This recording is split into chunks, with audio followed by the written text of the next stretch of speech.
والسلام على المبعوث رحمة للعالمين نبينا وحبيبنا وسيدنا محمد صلى الله عليه وسلم وعلى آله وصحبه الطيبين الطاهرين أما بعد أعوذ بالله من الشيطان الرجيم ومن يشاقق الرسول من بعد ما تبين له الهدى ويتبع غير سبيل المؤمنين نوله ما تولى ونصله جهنم وساءت مصيرا۔ اسٹیج پہ جلوہ افروز علماء کرام اور میرے سامنے تشریف فرما بنگلہ منٹھار اور گرد و نواح سے تشریف لائے ہوئے غیور اور روشن ضمیر مسلمان، آج کی اس عظیم الشان سیرت النبی صلی اللہ علیہ وسلم کانفرنس کے انعقاد پر برادر مکرم عبد القیوم سلفی صاحب، جنرل سیکرٹری اہل حدیث یوتھ فورس جنوبی پنجاب، اور ان کے رفقائے کرام کو مبارکباد پیش کرتا ہوں۔ یقیناً یہ کانفرنس جہاں پر ہماری رشد و ہدایت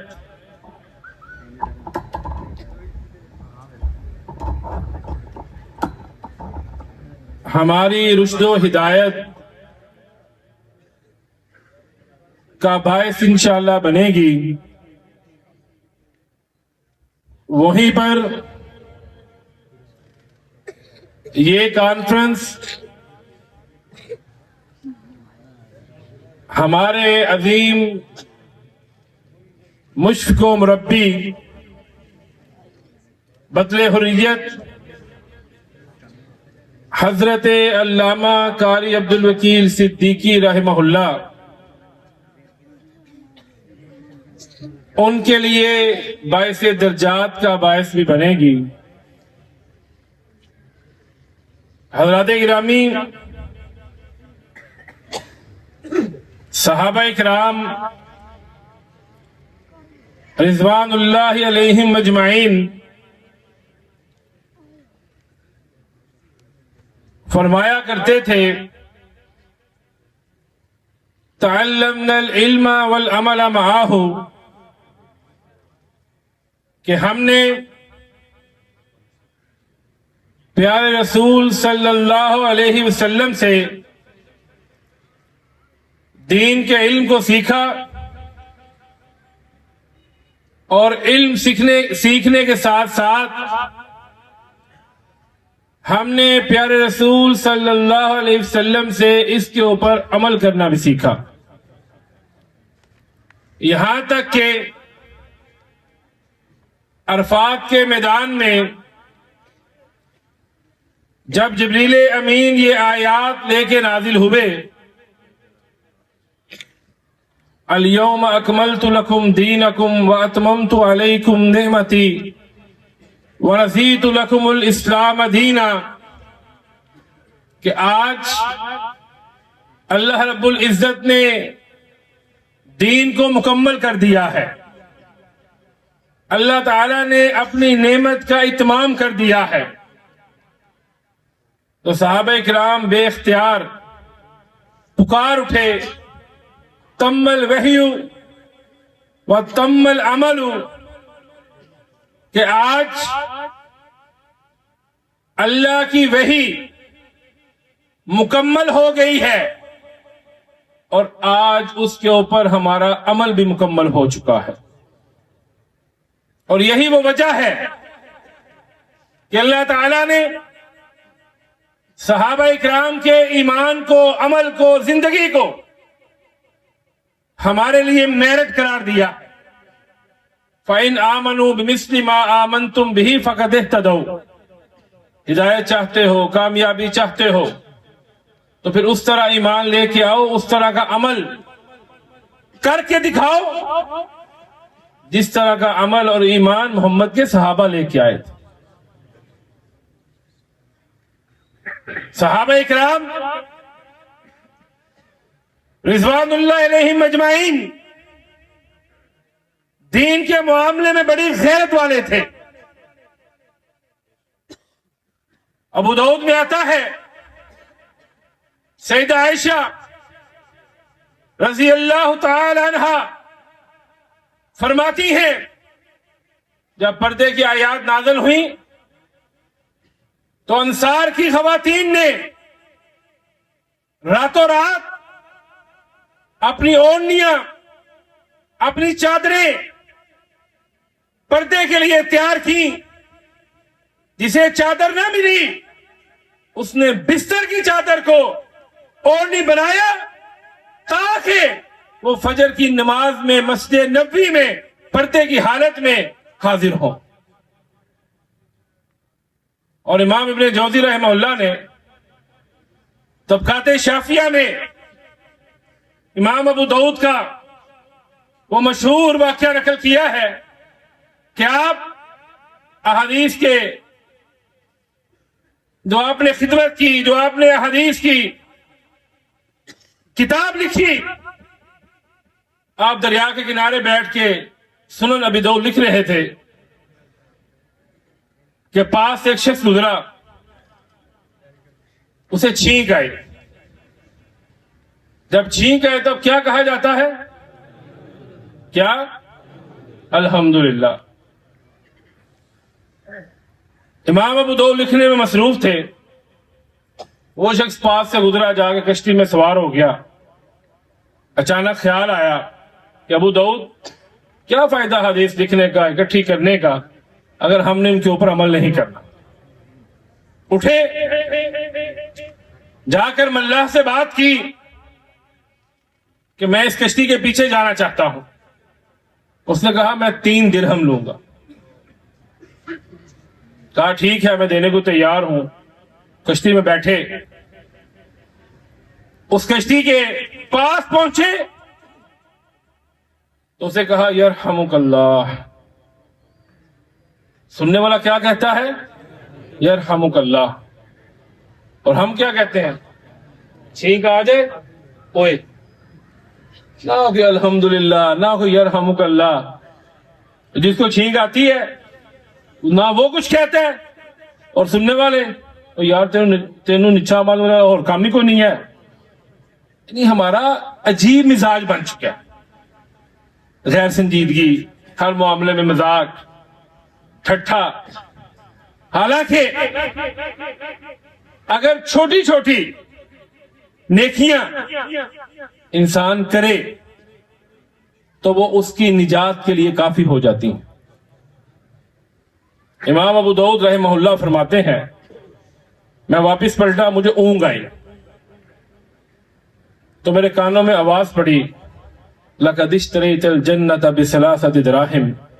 اے ابو داؤد 3 درہم خرچ کر کے تم نے اللہ کی جنت کو خرید لیا ہے.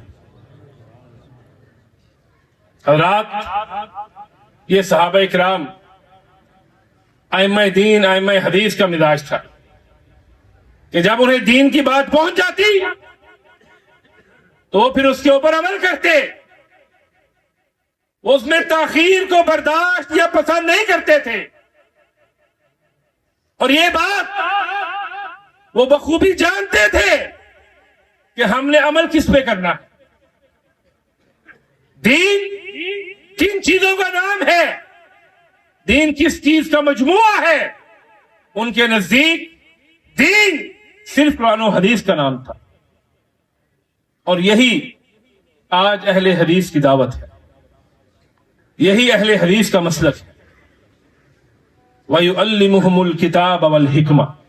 آج لوگ قرآن کریم کو تو مانتے ہیں، لیکن جب نبی مکرم علیہ الصلوۃ والسلام کے فرامین کی بات آتی ہے، چاہے وہ آپ کے اقوال ہیں، افعال ہیں، اعمال ہیں، اس کے بارے میں عجیب و غریب نظریات، عجیب و غریب آراء۔ امام شافعی رحمہ اللہ فرماتے ہیں کہ وَيُعَلِّمُهُمُ الْكِتَابَ وَالْحِكْمَةَ میں کتاب سب جانتے ہیں قرآن کریم ہے، اور حکمت وہ نبی مکرم علیہ الصلوۃ والسلام کی سنت ہے، چاہے وہ قولی ہے، فعلی ہے۔ آپ اس بات کو یوں سمجھیے کہ قرآن کریم نظری علم ہے، قرآن کریم تھیوری ہے، حدیث اس کی عملی شکل ہے، حدیث پریکٹیکل ہے۔ جیسا کہ قرآن کریم میں اللہ تعالی ہمیں حکم دیتے ہیں اقیموا الصلاۃ، نماز قائم کریں۔ اب ہمیں کون بتلائے گا نماز کس طرح پڑھنی ہے، کب پڑھنی ہے، کہاں پہ پڑھنی ہے، کیسے پڑھنی ہے، اس کا طریقہ کیا ہے، اس کی شرائط کیا ہے، واجبات کیا ہے؟ اس کے لیے ہمیں پھر نبی مکرم علیہ الصلوۃ والسلام کی سنت سے رہنمائی لینی پڑتی، اور آپ کی سنت کے علاوہ اور کوئی بھی ہمارے پاس ایسا مصدر نہیں، مرجع نہیں جس سے ہم رہنمائی لے سکیں۔ سنن نسائی کی حدیث ہے، کائنات کے امام محمد رسول اللہ صلی اللہ علیہ وسلم یہ اپنی عادت بنائیں۔ میں آپ کو اپنا آزمودہ، ایک ہوتی ہے سنی سنائی بات، ایک ہوتی ہے آزمودہ جس پہ انسان نے تجربہ کیا ہوتا ہے۔ میں آپ کو اپنا تجربہ بتاتا ہوں۔ اگر آپ یہ عادت اپنا لیں کہ ہم نے جب بھی نبی مکرم علیہ الصلوۃ والسلام کا نام نامی اسم گرامی محمد صلی اللہ علیہ وسلم آنا ہے، تو آپ کی زبان سے آٹومیٹکلی بغیر کہے، بغیر کوشش کیے، نبی مکرم علیہ الصلوۃ والسلام کے اوپر درود کی برکھا برس جانی چاہیے۔ کائنات کے امام محمد رسول اللہ صلی اللہ علیہ وسلم فرماتے ہیں من صلی علیہ صلاۃ صلی اللہ علیہ بہا عشرا۔ آپ بنگلہ منٹھار میں بیٹھ کے ایک مرتبہ، کتنی مرتبہ؟ ایک مرتبہ احمد مجتبی محمد مصطفیٰ صلی اللہ علیہ وسلم کے اوپر درود و سلام بھیجتے ہیں، اللہ تعالیٰ اپنے عرش پہ مستوی، یہ اہل حدیث کا عقیدہ ہے کہ اللہ تعالیٰ اپنے عرش پہ مستوی ہے۔ اس کی کیفیت کیا ہے، اس کے بارے میں سوال کرنا، تجسس کرنا، یہ بدعت ہے۔ آج اچھے بڑے پڑھ لکھے لوگ بھی اللہ رب العزت کے عرش پہ مستوی ہونے پہ کلام کرتے ہیں، بات کرتے ہیں۔ عقیدہ بھی ساتھ ساتھ سیکھنا چاہیے تاکہ آپ کے اعمال جو آپ محنت کرتے ہیں وہ کہیں غارت نہ ہو جائے۔ نبی مکرم علیہ الصلوۃ والسلام فرماتے ہیں تم ایک مرتبہ میرے اوپر سلام بھیجتے ہو، کائنات کا رب اپنے عرش پہ مستوی 10 مرتبہ تمہارے اوپر سلام بھیجتا ہے۔ حضرات، نبی مکرم علیہ الصلوۃ والسلام مسجد نبوی میں تشریف لائے، آپ اپنے منبر پہ کھڑے ہوئے، آپ نے صحابہ اکرام کو نماز پڑھنا سکھلائی۔ آپ صرف رکوع اور سجدے کے لیے اپنے مصلی پہ تشریف لائے۔ آپ نے جب اپنے صحابہ کو یہ سکھلایا کہ نماز کا آغاز کیسے کرنا ہے، رفع الیدین کیسے کرنا ہے، رکوع کیسے کرنا ہے، رکوع میں جاتے ہوئے رفع الیدین کیسے کرنا ہے، اٹھ کے رفع الیدین کیسے کرنا ہے، سجدہ کیسے کرنا ہے، تشہد کیسے کرنا ہے، یہ ساری چیزیں سکھلا کر کائنات کے امام فرماتے ہیں سلو، اے میرے صحابہ نماز پڑھو۔ کیا کرو؟ کون سی؟ حنفی، شافعی، مالکی، حنبلی، ظاہری، جعفری، کون سی نماز؟ سلو کما رأیتمونی اصلی، اس طرح نماز پڑھو جس طرح مجھے نماز پڑھتے دیکھا ہے۔ اور آپ کی نماز کون سی نماز ہے؟ آواز نہیں آئی، اور ڈرتے کیوں ہیں؟ کیوں ڈرتے ہیں؟ یہ عبدالقیوم سلفی تو بڑا بہادر ہے، اس نے تو بڑی اسلام میں خدمت کی ہے۔ 23 دن ہمارا یہ بھائی جلال پور پیرواڑہ میں سیلاب متاثرین کی مدد کرتا رہا، نہ دن دیکھا نہ رات، نہ پانی دیکھا، نہ آبی جانور دیکھے، صرف ایک ہی لگن، ایک ہی کوشش کہ کسی طرح میں اپنے اللہ کو راضی کروں، میں دکھی انسانیت کی خدمت کروں۔ کون سی نماز؟ آواز نہیں آئی، محمدی نماز۔ اور یہ بات یاد رکھیے، کائنات کے اندر، زمین کے اوپر، آسمان کے نیچے کوئی بھی 4 2 3 طریقے منہج صحیح نہیں ہو سکتے۔ عقیدہ، طریقہ، منہج، عبادات، معاملات، اخلاق، خوشی، غمی جب بھی لینی ہے تو آپ نے قرآن و سنت سے لینی۔ قرآن و سنت کے سوا اور کوئی بھی طریقہ ٹھیک نہیں ہو سکتا، یہ ممکن ہی نہیں ہے۔ یہ کیسے ممکن ہے کہ ایک جماعت، ایک مذہب، ایک مسلک ایک چیز کو شرک کہتا ہے، دوسرا توحید کہتا ہے، ایک سنت کہتا ہے، ایک بدعت کہتا ہے۔ آج نوجوانوں میں بالخصوص یہ ٹرینڈ سیٹ کیا جا رہا ہے۔ آپ کسی کو برا نہ کہیں، آپ کسی پہ تنقید نہ کریں، جہاں پہ جو لگا ہے اسے لگا رہنے دیں۔ میں پوچھنا چاہتا ہوں، اگر جہاں پہ جو لگا ہے اگر یہ ٹھیک تھا، درست تھا، تو پھر کائنات کے رب نے محمد الرسول اللہ صلی اللہ علیہ وسلم کو مکہ میں مبعوث کیوں فرمایا تھا؟ یہ ممکن نہیں ہے۔ ایک وقت میں، ایک جگہ پہ ایک ہی چیز ٹھیک ہے، دوسری چیز ٹھیک نہیں ہو سکتی۔ اور نبی مکرم علیہ الصلوۃ والسلام وہ اس کائنات کی واحد ہستی ہیں جو صاحب شریعت ہیں۔ آپ سے دلیل نہیں مانگی جا سکتی، لیکن آپ کے بعد صحابہ اکرام، تابعین، تبع تابعین، ائمہ دین، فقہاء، محدثین، مجتہدین جو بھی ہے اس سے دلیل مانگی جائے۔ قل انما انا بشر مثلکم یوحا الی انما الہکم الہ واحد۔ آپ انہیں کہہ دیجئے میں تمہاری طرح کا انسان، لیکن میرے اوپر وحی آتی، میرے اوپر وحی آتی ہے کہ تمہارا رب، تمہارا خالق، تمہارا رازق، تمہارا حاجت روا داتا صرف اللہ رب العزت کی ذات ہے۔ حضرات اکرامی، یہی وہ فرق ہے جو نبی مکرم علیہ الصلوۃ والسلام کو ساری انسانیت سے ممتاز کرتا ہے۔ کیا کہا تھا ام ایمن نے؟ شیخین سیدنا ابو بکر، سیدنا عمر رضی اللہ عنہما ان کے پاس گئے، ام ایمن نے رونا شروع کر دیا۔ کہا ام ایمن کیا بات ہے؟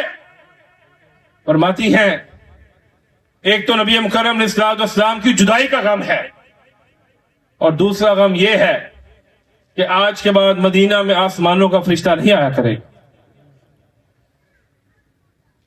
عزت، توقیر، احترام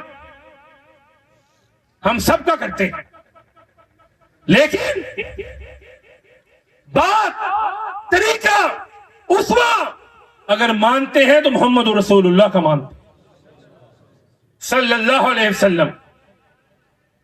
اس لیے کہ آپ کے سوا اور کسی کو بھی معصوم عن الخطا قرار نہیں دیا جا سکتا۔ شیخ الاسلام علامہ ساجد میر رحمہ اللہ کہاں پہ یاد آئے؟ اللہ رب العزت انہیں جنت الفردوس میں اعلیٰ مقام عطا فرمائے۔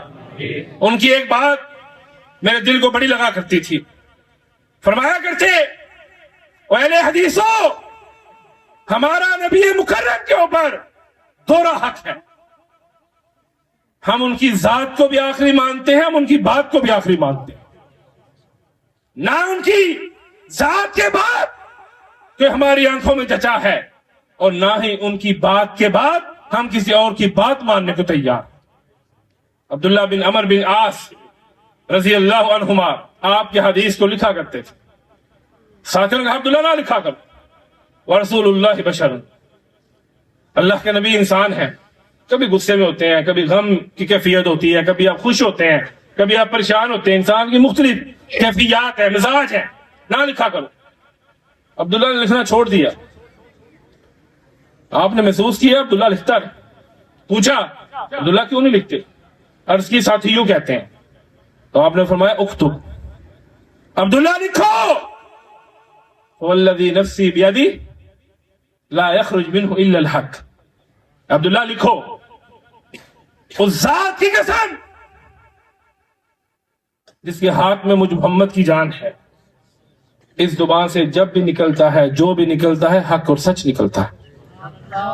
اور یہی اہل حدیث کا مسلک ہے، یہی اہل حدیث کی دعوت ہے کہ لوگوں احترام سب کا کرو، عزت سب کو دو، لیکن واجب الاتباع اس کائنات میں اگر کوئی ہے تو مکہ کے در یتیم، مدینہ کے والی، حسنین کے نانا، ابو بکر عمر کے آقا احمد مجتبی محمد مصطفیٰ صلی اللہ علیہ وسلم۔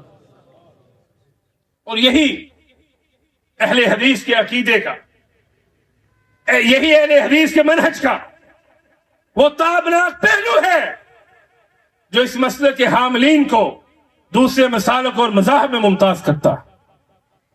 اور یہ دنیا کا ذمہ دار سٹیج پہ کھڑا ہوں، ذمہ داری سے بات کرنے کا عادی ہوں، یہ دنیا کا واحد مسلک ہے جس کی تاریخ اتنی ہی پرانی ہے جتنی اسلام کی تاریخ پرانی ہے۔ شیخ الاسلام امام ابن تیمیہ رحمہ اللہ فرماتے ہیں، ہم فی الاسلام کاہل الاسلام فی اہل الملل، اہل حدیث کا مسلمانوں میں وہی مقام اور مرتبہ ہے جو مسلمانوں کا دیگر ادیان اور مذاہب میں مقام اور مرتبہ ہے۔ اس لیے میرے عزیزوں، میرے دوستوں، میرے اور آپ کے محبوب خطیب قاری محمد بنیامین عابد صاحب جلوہ افروز ہیں، جو آپ کی خدا داد پنجابی زبان میں آپ کے قلوب و اذہان کو قرآن و سنت سے منور فرمائیں گے۔ میری خواہش تو یہ تھی کہ آج میں یہ فرق سمجھا کے جاتا کہ نبی مکرم علیہ السلام کے ساتھ سب سے زیادہ محبت اگر وہ کرتے ہیں تو اہل حدیث کرتے ہیں، لیکن وقت کم ہے، انشاءاللہ پھر کبھی اللہ تعالیٰ نے موقع عطا کیا تو آپ سے ملاقات ہوگی۔ اہل حدیث یوتھ فورس پاکستان سلفی نوجوانوں کی پاکستان میں سب سے بڑی تنظیم ہے، اور یہ پلیٹ فارم نوجوانوں کو بالخصوص مخاطب کرتا ہوں کہ یہ پلیٹ فارم آپ کو الحاد، منکرین ختم نبوت، منکرین حدیث، منکرین قرآن، شیطان کے پجاری، سیکولر، لبرل، یہ جتنی لابیاں ہیں، یہ جتنے باطل عقیدے ہیں، ان سب سے اگر آپ کو کوئی جماعت، کوئی تنظیم بچا سکتی ہے تو اللہ کی رحمت کے ساتھ اہل حدیث یوتھ فورس پاکستان۔ اگر آپ یہ چاہتے ہیں کہ آپ کو اللہ کی توحید کی پہچان ہو، آپ کو عقیدہ ختم نبوت کا علم ہو، آپ کو نموس صحابہ رضوان اللہ علیہم اجمعین کا علم ہو، تو پھر آئیے اہل حدیث یوتھ فورس کے ساتھ مل کر اس قافلے میں شامل ہو کر قرآن و سنت کے علم کو بلند کیجیے۔ کیا آپ رب کی توحید کے لیے، سرور کائنات کی ختم نبوت کے لیے، نموس صحابہ کے لیے، دفاع وطن کے لیے اہل حدیث یوتھ فورس کا ساتھ دیں گے؟ اٹھ کے ذرا اٹھ کے پتہ چلے گا ماشاءاللہ بڑے بیدار ہیں۔ نعرہ تکبیر، سرفروش، سرفروش، سرفروش۔ اللہ